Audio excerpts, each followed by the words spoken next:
Oke, halo teman-teman. Pada kesempatan ini saya dan rekan saya akan menjelaskan sedikit tentang industri petrokimia. Nah, apa itu industri petrokimia?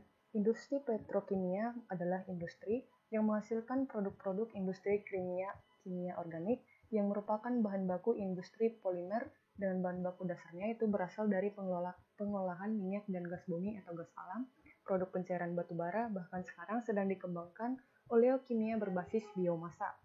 Nah, ada 3 tahap untuk memperoleh produk petrokimia. Tahap yang pertama yaitu mengubah minyak dan gas bumi menjadi bahan dasar petrokimia. Yang kedua itu mengubah bahan dasar menjadi produk antara. Yang ketiga mengubah produk antara menjadi produk akhir. Nah, untuk bahan dasar petrokimia itu ada 3. Yang pertama olefin, kedua aromatik, yang ketiga syngas. Produk turunan olefin itu merupakan bahan dasar petrokimia yang paling utama. Produk olefin di seluruh dunia itu hampir mencapai miliaran kilogram per tahunnya. Di antara olefin yang paling banyak diproduksi yaitu etilena, propilena, dan butadiena. Untuk turunan dari olefin itu ada 4.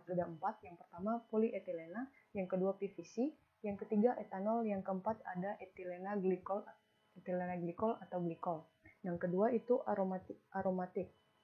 Pada industri petrokimia, bahan aromatik yang terpenting itu adalah benzena, toluena, dan silena.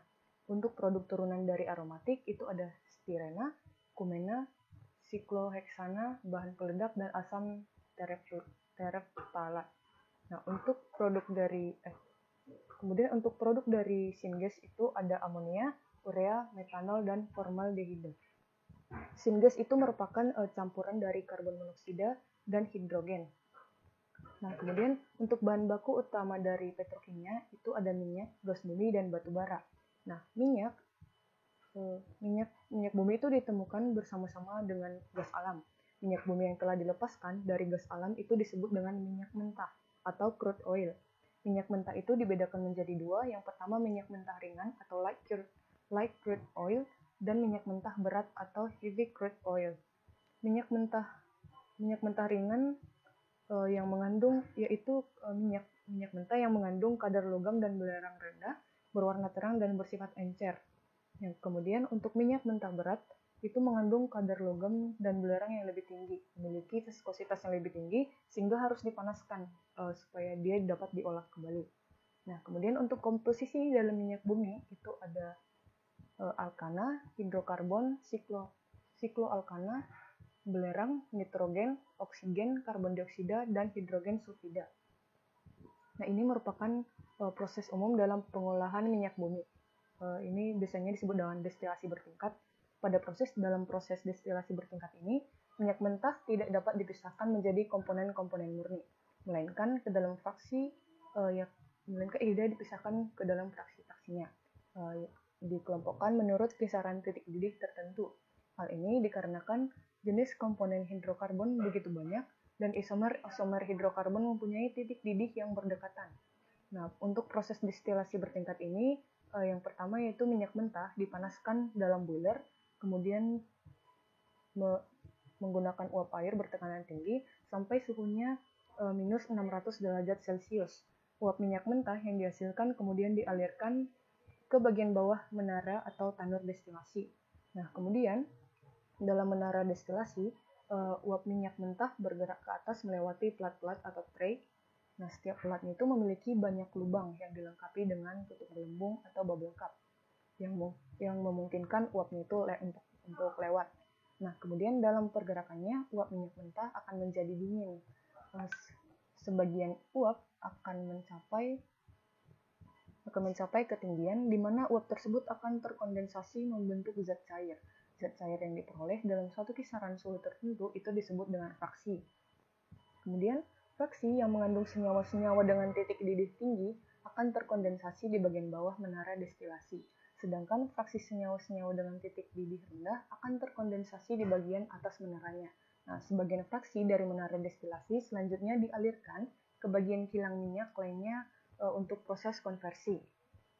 Nah, kemudian untuk sebagian fraksi dari menara destilasi tersebut itu kan dialirkan ke bagian kilang minyak lainnya untuk proses konversasi.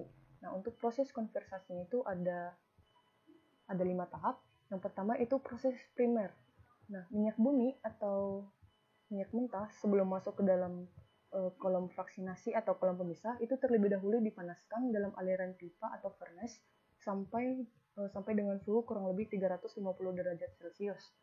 Nah, minyak mentah yang sudah dipanaskan tersebut kemudian itu dimasukkan ke dalam kolom fraksinasi pada bagian flash chamber atau biasanya itu berada pada sepertiga bagian bawah kolom fraksinasi. Untuk menjaga suhu dan tekanan dalam kolom, maka dibantu pemanasan dengan steam.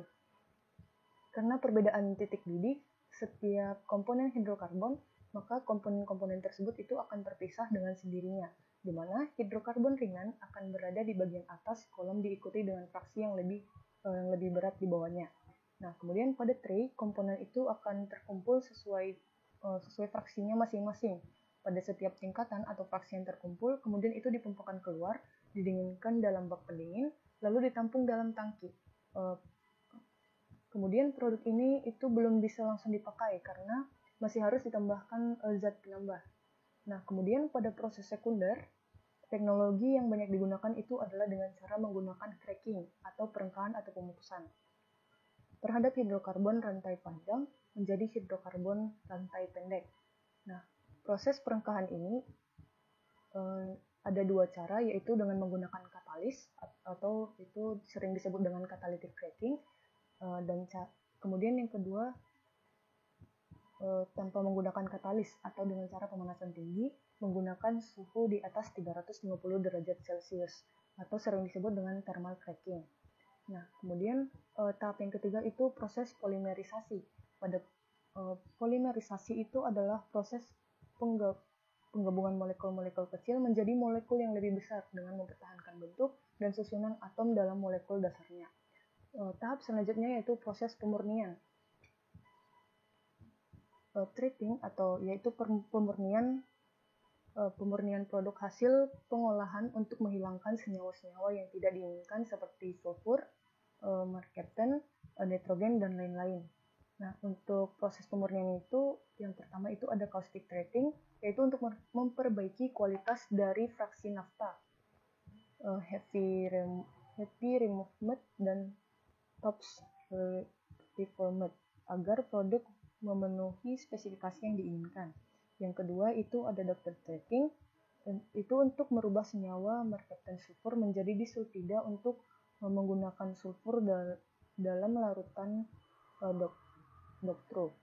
Kemudian tahap yang terakhir yaitu proses pencampuran. Proses pencampuran atau blending adalah proses pencampuran beberapa produk untuk mendapatkan produk yang diinginkan. Misalnya yang pertama itu menambahkan tel pada mogas untuk menaikkan angka oktannya.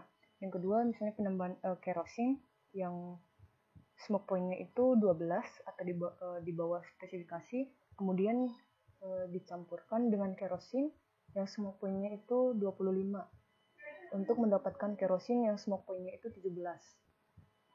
Nah, kemudian dalam natural gas processing. Natural gas processing yaitu proses industri yang kompleks yang dirancang untuk membersihkan gas alam mentah dengan memisahkan kotoran dan berbagai non-metana hidrokarbon dan cairan untuk menghasilkan apa yang dikenal sebagai dry natural gas. Nah, bahan utama dalam gas alam yaitu metana, gas atau senyawa yang terdiri dari 1 atom karbon dan 4 atom hidrogen. Nah, jutaan tahun lalu, sisa-sisa tanaman dan binatang itu membusuk dan tertutup dalam lapisan tebal. Nah, sisa-sisa itu yang disebut dengan bahan organik dan kemudian membusuk. Nah, kemudian seiring waktu, pasir dan lumpur itu berubah menjadi batu, menutupi bahan organik yang terjebak di bawah bebatuan. Tekanan dan panas mengubah sebagian bahan organik menjadi batu bara. Nah, sebagian menjadi minyak dan sebagian menjadi gas alam. Kemudian untuk proses mendapatkan gas bumi, pada prosesnya itu pencairan gas alam itu dimulai oleh ahli geologi yang mempelajari struktur dan proses di bumi. Nah, mereka itu menemukan jenis batuan yang mungkin mengandung gas dan deposit minyak. Nah, pada saat ini ahli dari geologis itu termasuk diantaranya adalah survei seismik, itu yang digunakan itu untuk menemukan tempat untuk mengebor sumur. Nah, kemudian survei seismik itu menggunakan gema dari sumber getaran di permukaan bumi untuk mengumpulkan informasi tentang bebatuan di bawahnya. Nah, kadang-kadang diperlukan sejumlah kecil dinamit untuk memberikan getaran yang diinginkan. Para ilmuwan dan insinyur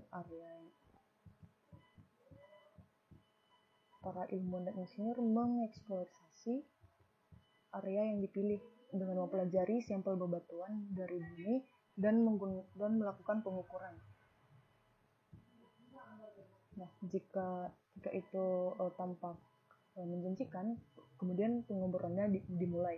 Nah, beberapa daerah ini terdapat di darat, tetapi banyak juga yang berada di lepas pantai. Kemudian setelah gas ditemukan, maka gas dialirkan ke atas melalui sumur ke permukaan tanah dan masuk ke pipa besar. Beberapa jenis gas juga didapat bersama dengan metana, seperti butana dan propana, atau sering disebut dengan produk perantara. Kemudian dipisahkan dan dibersihkan di pabrik pengolahan gas. Produk antaranya itu setelah dipisahkan digunakan dalam berbagai cara.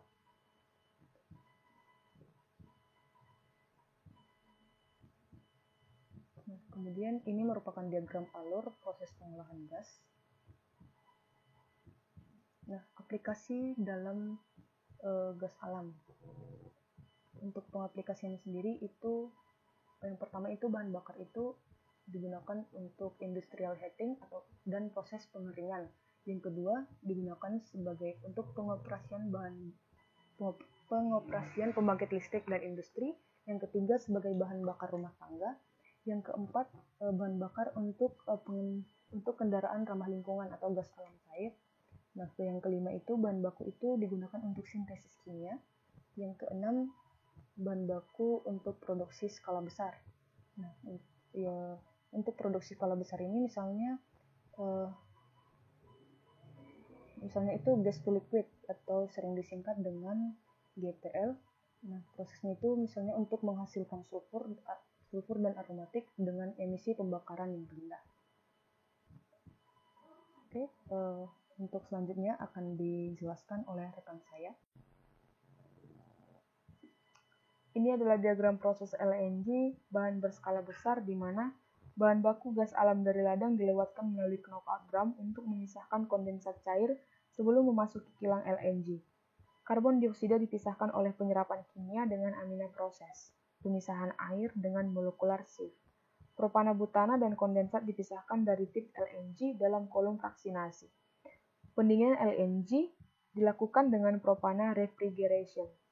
Tahap akhir pendinginan dan pencairan LNG dilakukan di kriogenik utama pada heat exchanger dengan menggunakan komponen pendingin multi sebagai media pendingin.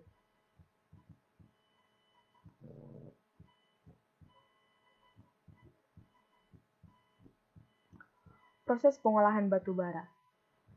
Batu bara adalah kekayaan alam yang dikategorikan sebagai energi fosil terbentuk dari proses metamorfosa yang sangat lama. Strukturnya, batu bara sama sekali bukan rangkaian kovalen karbon sederhana, melainkan polikondensat rumit dari gugus aromatik dengan fungsi heteroksilik. Jumlah polikondensat yang banyak ini saling berikatan sering disebut dengan bridge struktur. Secara optis, batu bara sering merupakan bongkahan berporus tinggi dengan kadar air yang sangat bervariasi. Ini adalah struktur ikatan karbon batu bara.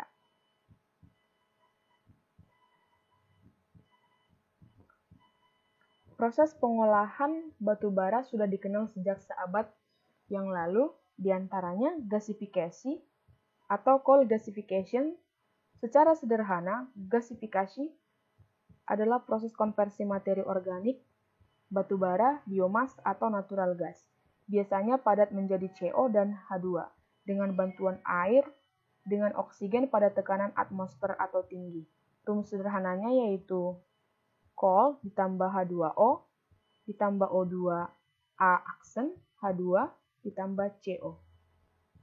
Yang kedua, Fischer-Tropsch process. Fischer-Tropsch adalah sintesis CO atau H2 menjadi produk hidrokarbon atau disebut senyawa hidrokarbon sintetik atau synthetic oil.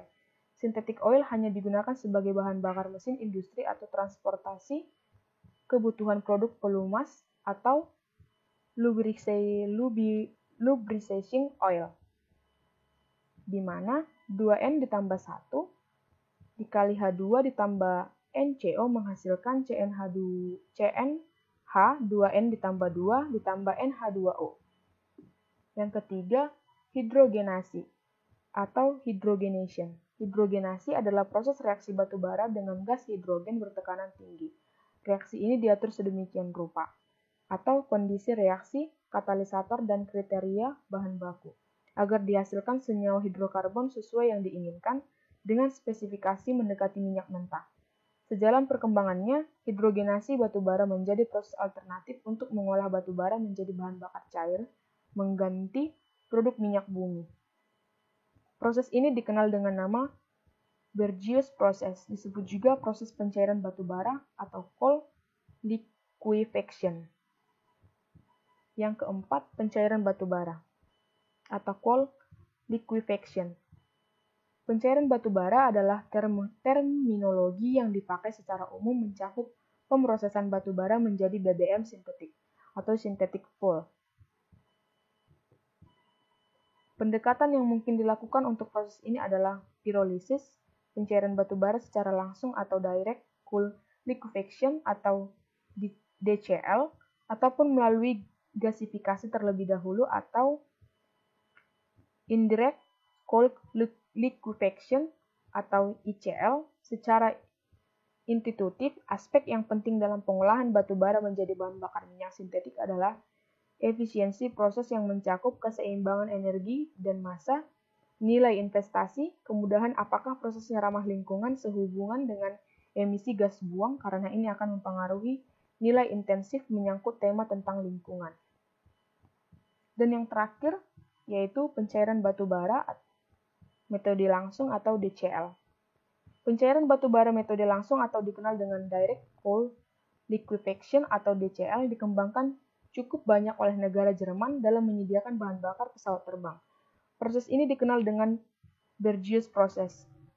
Baru mengalami perkembangan lanjutan setelah Perang Dunia Kedua. DCL adalah proses hydrocracking dengan bantuan katalisator.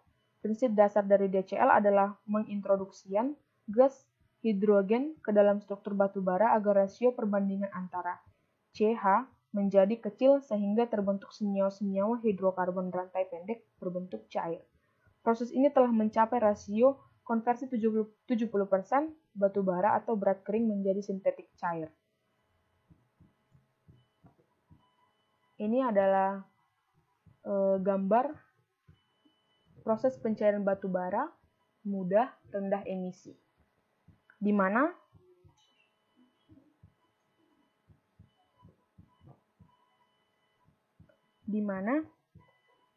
tahapan proses pencairan batu bara mudah ini atau brown coal liquefaction,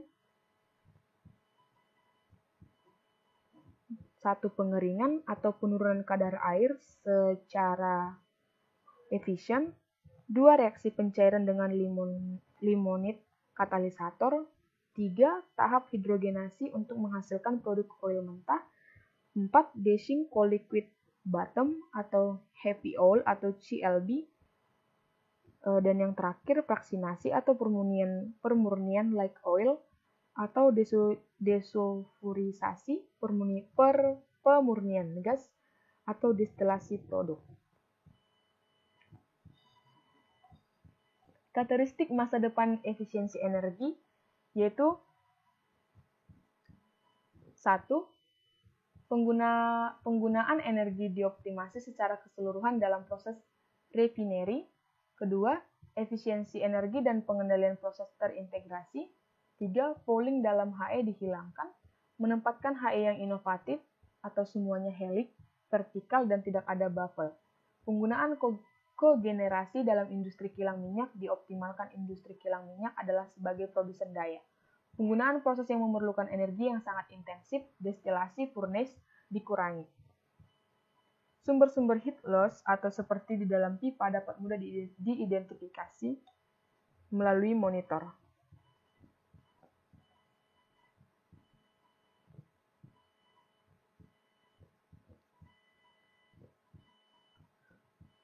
Ini adalah prosesnya, yaitu 1. Proses memiliki fleksibilitas optimum dalam hubungan dengan variabel kualitas minyak mentah. Kedua, pabrik dikendalikan dengan ketat dan mengacu kepada kontrol intelijen. 3. Pabrik secara penuh dikerjakan secara otomatis atau lag free, maintenance free, dan dioperasikan dalam format JIT. Keempat, banyak ilmu biosains yang digunakan dalam proses. Kelima, menempatkan model proses yang efektif dan mudah dipahami. Keenam, katalis fase padat ditempatkan dengan cairan ionik. Dan yang terakhir, proses baru ditempatkan untuk menangani bahan bakar baru dan kebutuhan bahan bakar. Performance lingkungan. Sumber-sumber emisi udara dalam industri kilang minyak yaitu emisi pembakaran berkaitan dengan pembakaran bahan bakar di industri kilang minyak, termasuk bahan bakar dalam generator listrik. Kedua, emisi akibat kebocoran peralatan atau emisi kebocoran lepas atau bocor melalui valve, pompa atau peralatan lainnya. Ketiga, emisi akibat proses lubang angin atau fan. Keempat, emisi pada tangki penyimpanan emisi lepas ketika produk ditransfer dari atau ke tangki penyimpanan. Dan yang terakhir, emisi sistem pengolahan limbah air dari tangki, kolam, dan lain-lain.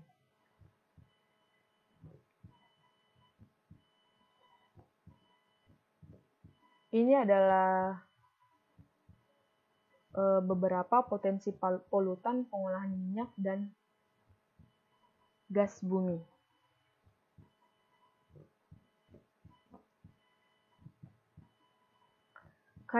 Karakteristik masa depan atau performance lingkungan itu dapat dibagi menjadi 8, yaitu alat-alat yang dihubungkan atau berhubungan dengan perhatian lingkungan diintegrasikan dengan proses produksi. Dan kedua, produk-produk seluruhnya dimuat dari kilang minyak sampai konsumen, tidak ada kebocoran racun berbahaya.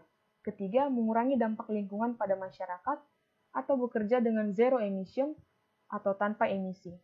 Keempat, proses-proses akan menangani umpan dengan kualitas buruk dengan dampak lingkungan seminimal mungkin. Kelima, keputusan lingkungan berdasarkan analisa risiko menggunakan metode scientific. Keenam, konfigurasi kilang minyak akan lebih fleksibel untuk menghandle atau menangani bahan baku dengan kualitas buruk dari alternatif bahan baku dengan dampak lingkungan yang minim. Ketujuh, pengawasan dan pengendalian akan dikembangkan dengan pengendali otomatis untuk mengoreksi dan mengurangi emisi. Dan yang terakhir, tangki penyimpanan akan bebas dari kebocoran.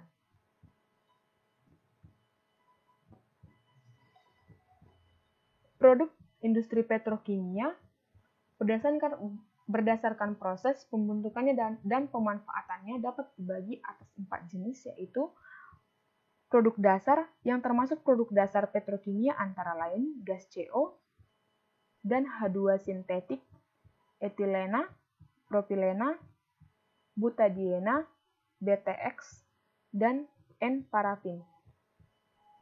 Produk antara yang termasuk produk antara lain amonia, metanol, karbon black, urea, etil alkohol, etil klorida, kumen, propilen oksida, butil alkohol, isobutilena, dan lain-lain. Ketiga, produk akhir. Produk akhir antara lain urea, karbon black, formaldehida, asitelena, polietilena, polipropilena, polivinil klorida, polistirena, TNT atau trinitrotoluena, dan lain-lain.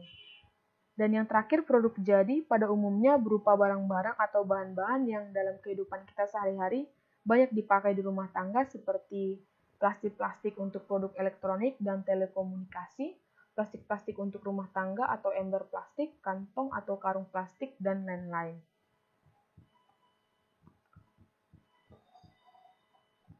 Proses refineri minyak bumi itu ada 3, yaitu proses perengkahan atau cracking, thermal cracking, catalytic cracking, hydrocracking. Thermal cracking merengkahkan molekul hidrogen dan berbagai fraksi minyak bumi atau nafta dan residu menjadi produk olefin rendah atau etilena, propilena, dan butilena, minyak bakar dan kokas. Prosesnya berlangsung di unit fishbreaker dan cooker. Catalytic cracking yaitu proses perengkahan berbagai jenis fraksi berat minyak bumi atau distilat vakum, distilled oil, dan residu menjadi komponen utama pembentuk gas oil dengan pemakaian katalis yaitu campuran silika atau SiO2 dan alumina atau Al2O3.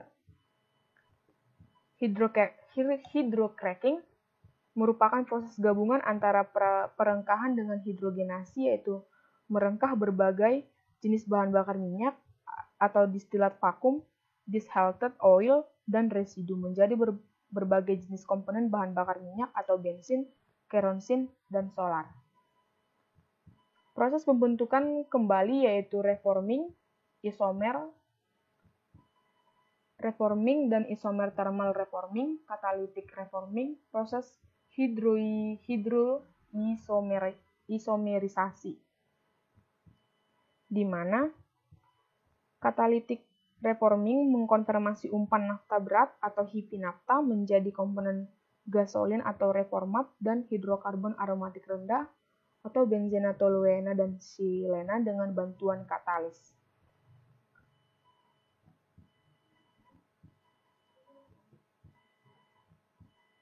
Proses hidroisomerisasi mengkonversi normal parafin menjadi isoparafin yang berangka oktana tinggi dengan bantuan katalis.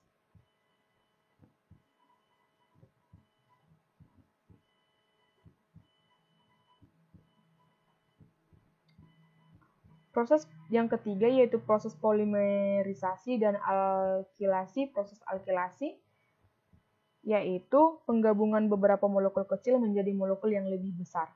Proses alkilasi yaitu bertujuan untuk mengkonversi umpan isobutana dan olefin jenis propilena, butilena, dan amilena menjadi akilat dengan bantuan katalis asam atau H2SO4. Proses polimerisasi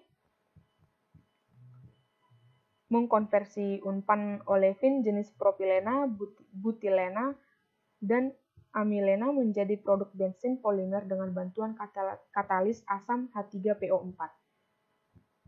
Produk pemurnian atau hydrotreating, proses pemurnian produk hasil olahan minyak bumi untuk menghilangkan atau mengurangi impurities, misal sulfur, nitrogen, merkaptan, dan lain-lain. Desulfurize, proses menghilangkan kadar sulfur pada minyak bumi. Blending, proses pencampuran beberapa produk untuk mendapatkan produk yang memenuhi spesifikasi. Hydroskimming, yaitu proses destilasi dan treating dari limbah yang dihasilkan crude oil dan proses treating untuk produk nafta. Dengan kemajuan teknologi, maka bahan baku petrokimia yang berasal dari minyak dan gas bumi sumbernya dapat dikelompokkan menjadi dua, yaitu yang berasal dari kilang minyak dan yang berasal dari lapangan gas bumi, baik yang langsung maupun yang dari komponen-komponennya setelah diadakan pemisahan.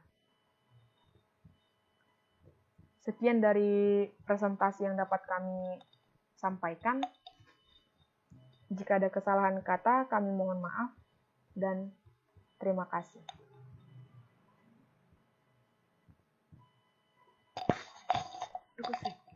Kuresu?